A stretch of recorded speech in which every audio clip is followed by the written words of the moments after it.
Hi, the Lore Master here, and welcome to what is going to be a long one.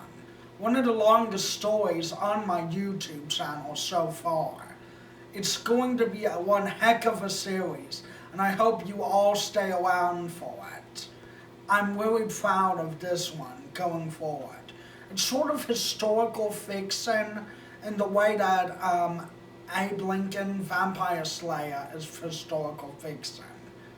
But if you love like American folklore and like Civil War stuff, this is gonna be perfect for you.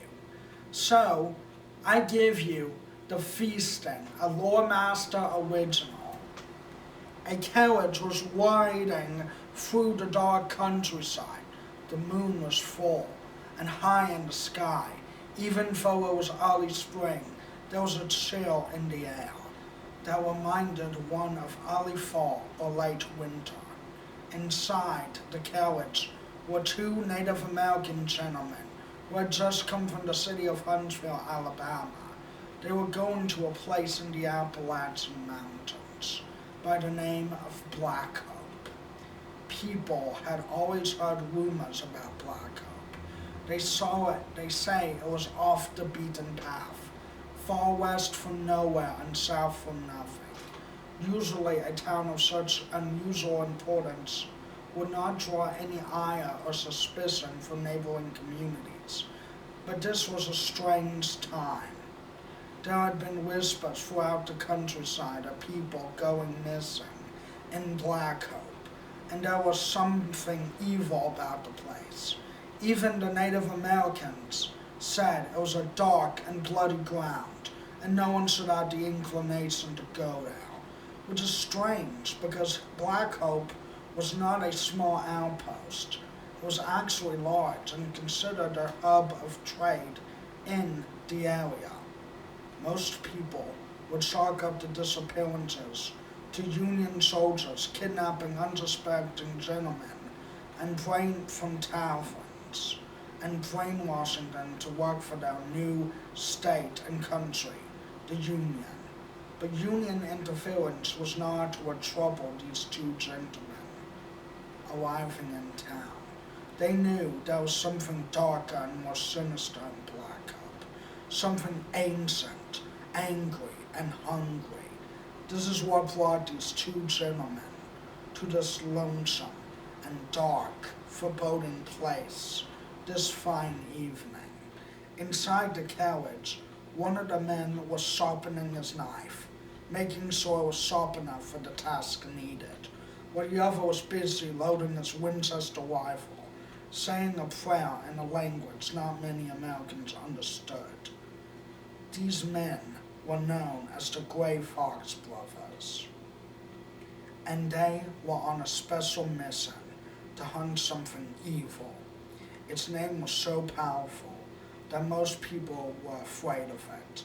Dark, white-skinned, or some other race knew of the horrors far inland, away from the safety of the sea. Creatures so bloodthirsty and savage, they would make werewolves hang their heads in shame. In comparison, these monsters had plagued the Union as long as there has been white men on these shores.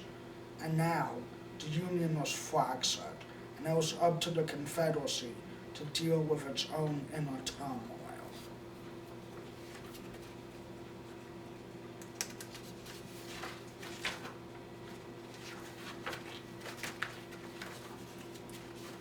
Once he had loaded his gun and was filled to the brim with bullets, he turned to his brother and said, "Do you know anything about Black Hope?" "Not really, only urban legends and stories passed around campfires, the kind to frighten young children into behaving and to stop people from wandering around in the dark or go exploring. There was things than bears and wolves in those woods," his brother replied, looking at him quizzically. "So, I take it you didn't read the report, Eva, he said as he continued to sharpen his knife. The clanging it made as he sharpened the metal was the only sound they heard in the carriage. From outside, it could be the only sound for miles in any direction. Are you telling me that you didn't read the report, Eva? The brother said. I'm not paid to read, I'm paid to hunt, answered his brother with slight irritation in his voice. You're a real piece of work, you know that, his companion said. We've been traveling for hours since we left Huntsville, and you've been sharpening that knife all the way here. If it gets any sharper, it'll cut right through stone like butter. That's the idea, he said, his eyes not looking up from the task he was doing. Once he realized he was not going to get any more conversation out of his brother, he let out an annoyed sigh and took some cigarettes and a match and began to strike the match on the card. It wouldn't light, so he threw it down in frustration. Can't anyone make a decent match that can light? God knows how many might have frozen to death trying to light these things. They say it's the coldest winter they've ever had. I hear General Lee had to start pushing north so his soldiers wouldn't freeze to death. This place is like a dead wasteland. Even in Alabama, there might be snow, if it wasn't miserable enough out here. It has been nothing but rain for a solid month. I wouldn't be surprised if Mobile isn't underwater by now. You know, I heard about this rich man in Kentucky, trying to build an ark. Maybe he's been right all along. We really do need an ark. And I plan to take the next carriage into Kentucky to get on board as soon as we're finished here. Finally, his companion let out a deep laugh. You really think because it's snowing in Alabama and it's been raining for a month, that it's the end of the world?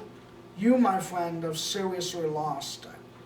Besides, we have a job to do. After this job in Black Oak, we have several other jobs to do all throughout Alabama. So I really doubt the boss will let you skip off to Kentucky, even if you brought Jesus Christ himself to help you. Old Skinflint wouldn't listen to him anyway. So I reckon we had better get to work and stop pretending like it's the end of the world and actually do something about it. So, are we there yet? Let me check, his friend said. He stuck his head out the window, his hair blowing in the breeze, and breath making a trail of fog as they continued through the freezing weather. Are we almost there, Jethro? He said, forcing through the fog and cold. I feel like my beard is freezing off, and if I stick my head out here any longer, I'll be white-skinned. I'll be so white, I'll look like a white man. About that, sir. About there, sir. Straight ahead. We are passing by the old Blackheart Woods right now. But don't worry, sir. We'll get you there. This old horse and mule have been through a lot worse weather, and you can combat hell or high water. We'll get you to there if my name isn't Jethro Collins. Satisfied with his answer and not willing to keep his head out any longer in the freezing cold, he quickly ducked his head in the carriage and grabbed a blanket and wrapped it around himself tightly to get warm. His companion said, "You look like a mummy, all wrapped up like that." "I don't know how you can stand it. You're from Florida, aren't you? You should be freezing worse than I am. or fighter's companion. I've been up north plenty of times, and it don't bother me none. My mama that used to joke that my daddy was half Eskimo, and she could never understand how an Eskimo got to the land of sunshine and oranges. Must be nice to be built for the weather. These people in Black Hope will probably freeze to death by now. Hopefully, whatever is waiting for us in that town froze to death waiting for us.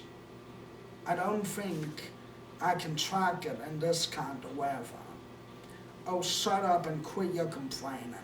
Besides, when we get to town, we'll have a nice inn to sleep in and a fire to, if we're lucky. I hear people out here brew a mighty fine moonshine, the best alcohol west of the Mississippi. And I hear that the whiskey puts Tennessee whiskey to shame. So try not to freeze to death before you miss out. He laughed at that.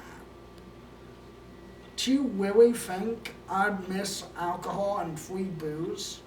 Not even the devil himself can keep me away from that moonshine. Just then they heard Jethro say, "We're crossing the bridge into Black Hope. Last stop." We immediately looked out the window to get a look at the town and see what was the fuss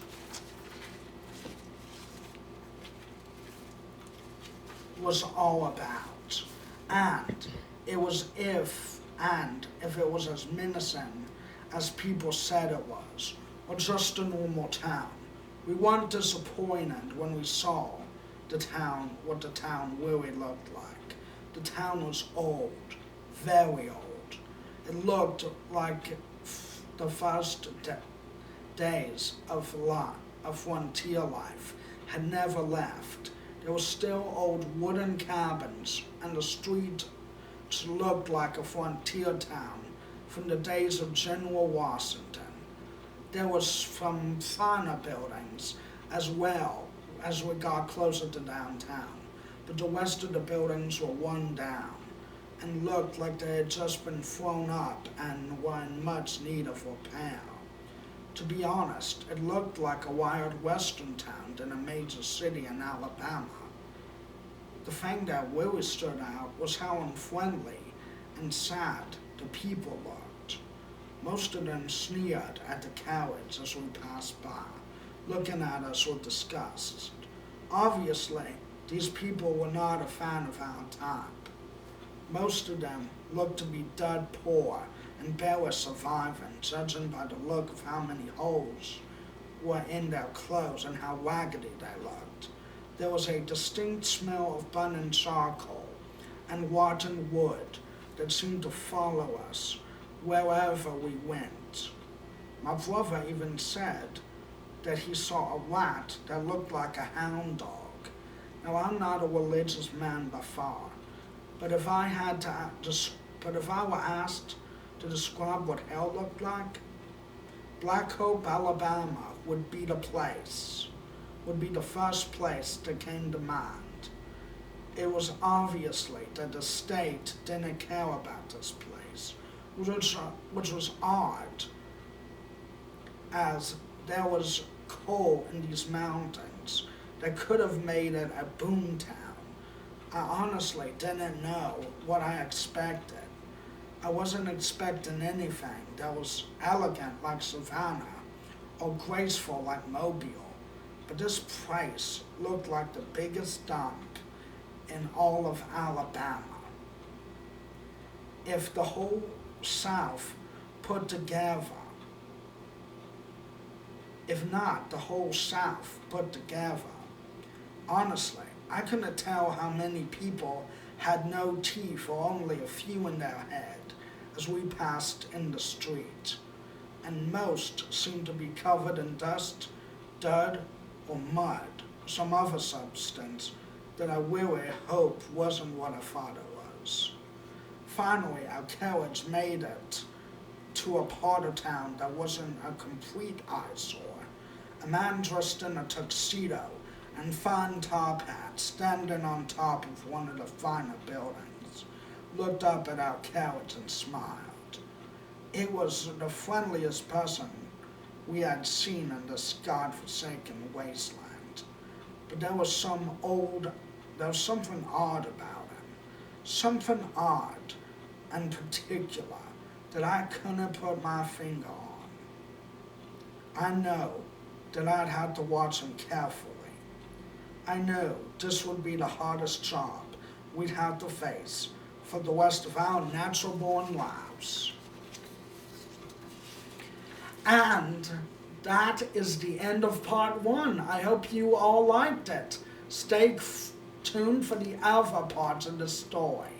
And thank you for listening to my horrible southern accent. This is the Lore Master, out.